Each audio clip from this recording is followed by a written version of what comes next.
Hi, thank you for joining us. I'm Philip Duncan. Well, we've got a brand new tropical cyclone on our back doorstep.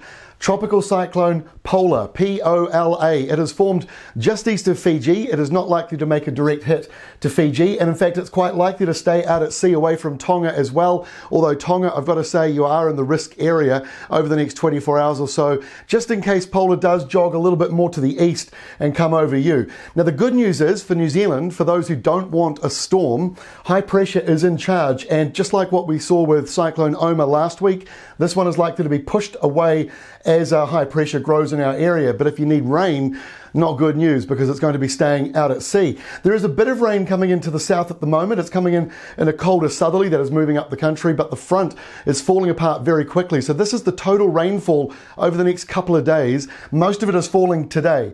It gets pretty dry once we get to Thursday, Friday. So for Wednesday, heavy rain on the west coast, maybe 30 to 60 millimetres for you over there.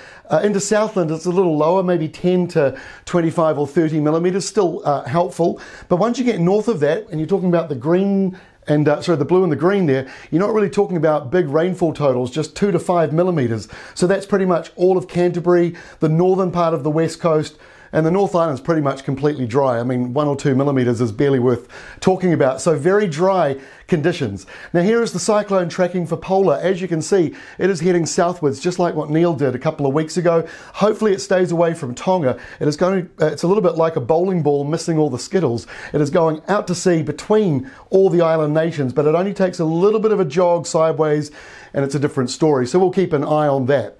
But this is how Thursday looks around New Zealand. You can see Cyclone Pola well to our north. High pressure is protecting us, but there's that cooler southerly coming in and across the country. So maybe a few early light showers in the east there, nothing much. And a slight temperature drop, even right up into the North Island. The temperatures are dropping only a degree or two for some in the very north, but maybe 3 or 4 or 5 degrees for some of you in the east as that southerly finally arrives. But by the time we reach Friday, that southerly is fading away as high pressure really does grow across New Zealand. Just a couple of showers down around Fiordland, maybe a light shower around coastal Southland, but it's not going to be much, if at all anything. And then we've still got Pola up here, probably still a cyclone, but going into that extratropical phase where it all gets torn apart in the middle, especially as it runs into this high pressure system.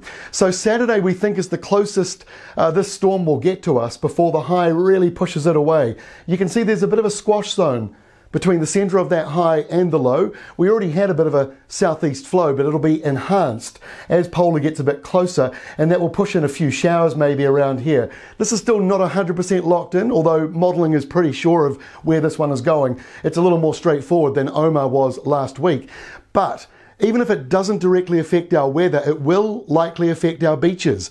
Strong rips, strong currents, the odd rogue wave, and the swells picking up a bit as well. So up here, we're talking about 8, 9, 10, 11 metre swells or waves, big conditions. But once you come in, they do get weaker, but still we're talking up here in the scale of 4 metre waves coming in around these northern areas. So this is the weekend forecast, and I'm just bringing it up because these offshore storms do cause problems, especially when the weather on land is so beautiful and sunny, which it is likely to be over the next few days. And we finish up on Sunday where maybe still a couple of showers. So as you can see with these southeasterlies, maybe places like Gisborne and Hawke's Bay won't be quite as hot, but the temperatures will be lifting up in some of these western areas. And if you thought summer was over, you're wrong. We've got some hot weather coming next week. In fact, daytime highs down in the lower South Island will be pushing up around 27, 28 degrees. We might be seeing 28s and 29s further north. So we're not done with summer just yet. In fact, the cooler weather this week seems to be a bit of a blip. That is all from me. We'll update you again tomorrow with the latest on the cyclone, the southerlies, and any rain coming for the New Zealand area.